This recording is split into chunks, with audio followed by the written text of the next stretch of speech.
سيادنا السلام عليكم. اليوم عندنا فيديو من نوع خاص على نهاية وهم الانفصال. ففي قلب تقلبات إقليمية عنيفة وتحولات استراتيجية متسارعة، كاع أنظار العالم كاتجه لأخطر مفترق طرق. كتعرفوا شمال إفريقيا منذ عقود، البوليزاريو المدعومة من الجزائر على وشك دخول القائمة السوداء كتنظيم إرهابي. وهذا الشيء جاي في الوقت اللي كتغرق الجزائر في عزلة دبلوماسية خانقة إقليميا، وغيت تفتح الباب أمام عقوبات دولية صارمة في حقها. فشنو كيجري بالضبط؟ وعلاش بدا العالم كيقلب الطاول على الرعاة الحقيقيين للإرهاب في المنطقة؟ وعلاش هذا الموضوع مهم الآن؟ والأهم، شنو غادي يحقق المغرب من هذه المستجدات الإقليمية؟ واش غتكون هذه نهاية مشكل الصحراء اللي عمر الأزيد من 50 سنة؟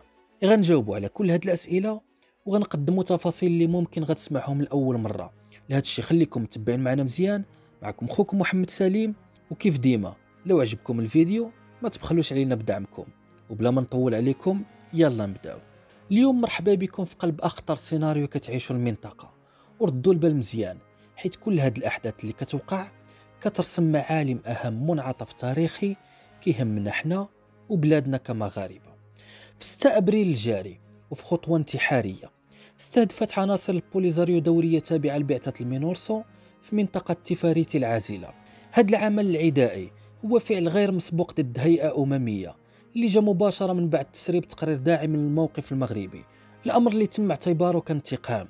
وبينما حاولت البوليزاريو من بعد تبرأ من فعلتها الإرهابية ووجهت اتهاماتها للمغرب، إلا أن كل الأدلة الاستخباراتية والتقنية أدانتها بشكل مباشر. وقبل أيام قليلة عناصر البوليزاريو كيعاودوا نفس الفعلة في المنطقة العازلة القريبة من أغونيت، وكيمنعوا المينورسو من جديد من أنهم يتقدموا في عملية روتينية لهم.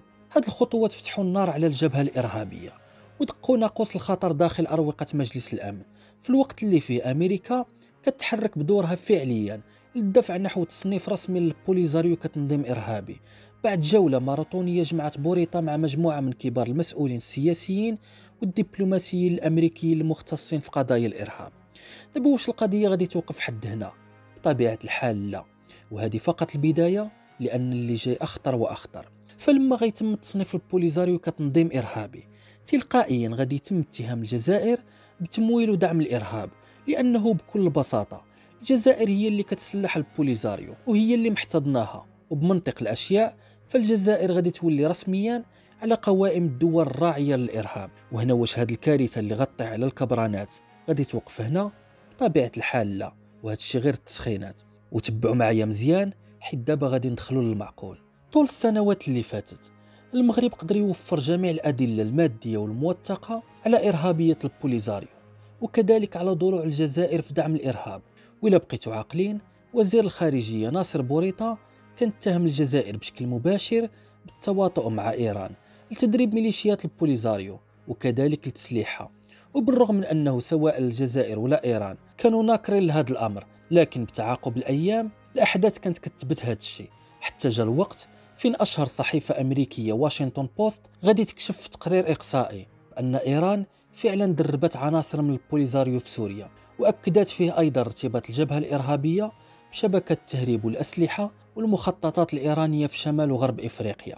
وهو تقرير اللي انتشر كالنار في الهشيم. تقرير كيقول بأن المئات من عناصر البوليزاريو رفقة ضباط جزائريين آخرين مشدودين في سجون النظام السوري اللي رفض يسلمهم للجزائر، بالرغم من أن وزير خارجيته أحمد عطاف مشى حتى لسوريا وقدم طلب رسمي للرئيس السوري الجديد أحمد الشرع.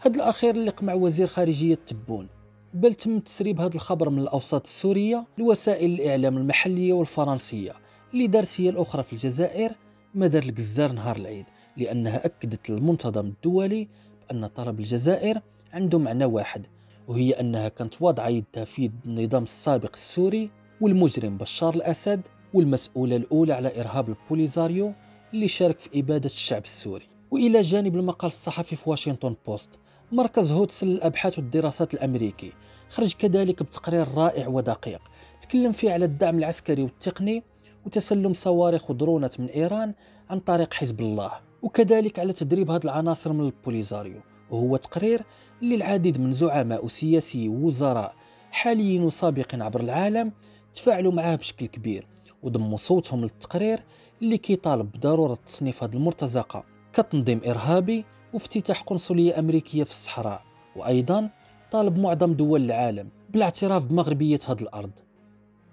مثل هذه التقارير والدراسات زيد عليها الأحداث السابقة بحال هجومهم الإرهابي على مدينة السمارة وجرائمهم في السبعينيات وثمانينيات القرن الماضي، والجرائم اللي كتلاحق زعماء وقادة المرتزقة، وأيضا تصريحاتهم الدائمة المحرضة للقيام بعمليات انتحارية داخل المغرب. كلها أدلة وأحداث وتقارير كتحط عنق البوليزاريو قدام المقصلة وكتخليهم مكبلين ومقوقعين في الزاوية، وفقط كينتظروا الحكم النهائي اللي غيكون هو تصنيفهم كمنظمة ومرتزقة وميليشيا إرهابية. لكن واش الكارثة غتوقف هنا؟ طبيعة الحال لا، ومازال العاطي يعطي. في الوقت اللي الجزائر لصقت فيها تهمة دعم الإرهاب في سوريا، نفس التهمة غادي تلصق فيها، لكن هاد المرة في الساحل والصحراء، بحيث أن مالي والنيجر وبوركينا فاسو اتهموا الجزائر بشكل مباشر بدعم الإرهاب في بلدانهم وبالتحرش بهم بعد ما طيحت درون مالية كانت في مهمة في شمال مالي بمنطقة تينزواتي الحدودية بالضبط مع الجزائر. هاد القضية تعقدت بيناتهم وصدق كل جانب قاطع الأجواء على الجانب الآخر، ودول الساحل رفعت شكاية رسمية في مجلس الأمن كتهم فيها الجزائر بدعم الإرهاب، بل حتى أن الجاليات من دول الساحل والصحراء خرجت في مظاهرة أمام سفارة الجزائر في فرنسا كتطالب بمحاكمة النظام العسكري الجزائري على دعمه للإرهاب. وهنا عندنا واحد المثل كيقول اللي ما قدو فيل زادو فيلة. من الساحل نحو فرنسا الجزائر غترتكب خطأ صبياني جديد ومن أكثر الأخطاء الغبية اللي شفتها في حياتي، وهو محاولة اغتيال المعارض الجزائري أمير ديزاد. وجا هاد الشي من بعد أيام قليلة من التصالح اللي كان بين فرنسا والجزائر.